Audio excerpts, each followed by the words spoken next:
Terenggiling, makhluk yang misterius dan unik, seringkali menyedot perhatian para ilmuwan dan pecinta satwa liar. Meskipun sering dianggap sebagai hewan yang misterius, ada begitu banyak fakta menarik yang dapat kita pelajari tentang terenggiling. Mari kita telusuri lebih dalam tentang makhluk yang mempesona ini. Memiliki penampilan unik. Terenggiling memiliki penampilan yang sangat unik dengan tubuhnya yang dilapisi oleh sisik-sisik keras dan cakar yang kuat. Mereka juga memiliki lidah yang panjang dan lengket yang digunakan untuk mengonsumsi semut dan rayap, makanan utama mereka. Populasi terbanyak ada di Asia dan Afrika. Terenggiling dapat ditemukan di berbagai habitat di Asia dan Afrika, mulai dari hutan hujan tropis hingga savana. Mereka adalah satu-satunya anggota Audiofolidota dan terbagi menjadi 4 spesies yang berbeda. Terancam punah. Sayangnya, populasi terenggiling saat ini terancam oleh perburuan ilegal dan hilangnya habitat. Aktivitas ilegal seperti perdagangan terenggiling untuk daging dan penggunaan sisiknya dalam obat tradisional telah menyebabkan penurunan drastis dalam populasi mereka. Kecepatan berjalan yang lambat. Meskipun memiliki cakar yang kuat, terenggiling tidak terlalu cepat dalam bergerak. Mereka biasanya berjalan dengan lambat dengan kecepatan sekitar 0,3 km per jam. Suka menggali tanah. Salah satu kebiasaan unik terenggiling adalah kemampuannya untuk menggali tanah dengan cakarnya yang kuat.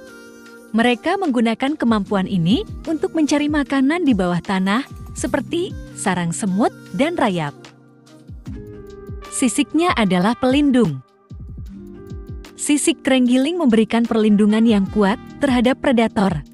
Ketika merasa terancam, terenggiling dapat menggulung tubuhnya menjadi bola dan melindungi dirinya dengan sisik-sisik kerasnya. Peran ekologi sangat penting. Meskipun ukurannya kecil, terenggiling memainkan peran penting dalam ekosistem hutan dengan membantu mengendalikan populasi serangga, terutama semut dan rayap. Kepekaan terhadap lingkungan. Kehidupan terenggiling sangat dipengaruhi oleh kondisi lingkungan tempat mereka tinggal. Perubahan iklim dan deforestasi dapat berdampak negatif pada habitat dan populasi mereka. Masa kehamilan yang panjang. Terenggiling memiliki masa kehamilan yang cukup panjang, biasanya sekitar 5-6 bulan. Mereka melahirkan anak tunggal yang kemudian dirawat dengan penuh kasih sayang oleh induknya. Terenggiling aktif di malam hari. Terenggiling adalah hewan nokturnal, yang berarti mereka aktif di malam hari. Mereka keluar dari sarang mereka untuk mencari makanan dan melakukan aktivitas lainnya saat malam tiba. Berkomunikasi dengan bau. Terenggiling menggunakan bau untuk berkomunikasi satu sama lain. Mereka meninggalkan jejak bau dari kelenjar yang terletak di pangkal ekor mereka yang digunakan untuk memberi tanda kepada sesama terenggiling. Mempunyai kebiasaan bersosialisasi. Meskipun sering dianggap sebagai hewan yang soliter, terenggiling dapat ditemukan dalam kelompok kecil di habitat mereka. Mereka terkadang berbagi wilayah dan berinteraksi sosial, terutama selama musim kawin. Sisik yang terbuat dari keratin. Sisik terenggiling terbuat dari keratin, bahan yang sama dengan yang ditemukan pada kuku manusia.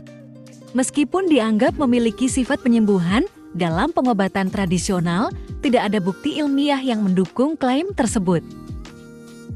Terenggiling tidak bertelur. Berbeda dengan beberapa mamalia lainnya, terenggiling tidak bertelur. Mereka melahirkan anak hidup dan merawat mereka sampai mereka cukup kuat untuk mencari makan sendiri. Terenggiling perjalanan yang jauh. Terenggiling bukanlah hewan yang melakukan perjalanan jauh atau migrasi. Mereka cenderung tinggal di wilayah tertentu sepanjang hidup mereka, berpindah-pindah hanya jika terganggu oleh perubahan lingkungan atau aktivitas manusia. Pemangsa alami yang jarang. Meskipun memiliki perlindungan alami, dari sisi keras mereka, terenggiling memiliki sedikit musuh alami di habitat alaminya. Namun, mereka tetap rentan terhadap ancaman dari manusia, terutama pemburuan ilegal. Membutuhkan pelestarian dan perlindungan. Upaya pelestarian dan perlindungan terhadap terenggiling semakin meningkat untuk menjaga keberlangsungan hidup spesies ini. Banyak organisasi dan lembaga yang bekerja keras untuk melindungi habitat mereka dan menghentikan perdagangan ilegal. Memiliki manfaat ekonomi dan ekowisata. Terenggiling memiliki potensi untuk memberikan manfaat ekonomi dan ekowisata bagi masyarakat setempat jika dikelola secara berkelanjutan. Pengembangan pariwisata alam dan edukasi tentang pentingnya pelestarian habitat terenggiling dapat membantu mendukung keberlanjutan populasi mereka. Ketergantungan pada habitat hutan. Habitat hutan yang sehat dan utuh sangat penting bagi keberlangsungan hidup terenggiling. Upaya untuk menjaga dan memperluas hutan alami sangatlah penting untuk melindungi spesies ini dan berbagai makhluk lainnya. Bahan pendidikan dan kesadaran publik. Pendidikan dan kesadaran publik memainkan peran kunci dalam upaya pelestarian terenggiling. Melalui pendidikan tentang pentingnya keanekaragaman hayati dan ancaman yang dihadapi oleh terenggiling, kita dapat menginspirasi orang untuk bertindak demi melindungi makhluk yang unik ini. Terenggiling adalah makhluk yang mempesona dan penting dalam ekosistem hutan tropis. Meskipun mereka menghadapi ancaman serius dari perburuan ilegal dan hilangnya habitat, upaya pelestarian dan kesadaran publik dapat membantu memastikan kelangsungan hidup mereka di alam liar. Dengan pengetahuan dan penghargaan yang lebih besar tentang terenggiling, kita dapat bekerja sama untuk melindungi mereka dan habitat alami mereka untuk generasi mendatang. Terima kasih. Sampai jumpa di fakta-fakta menarik selanjutnya.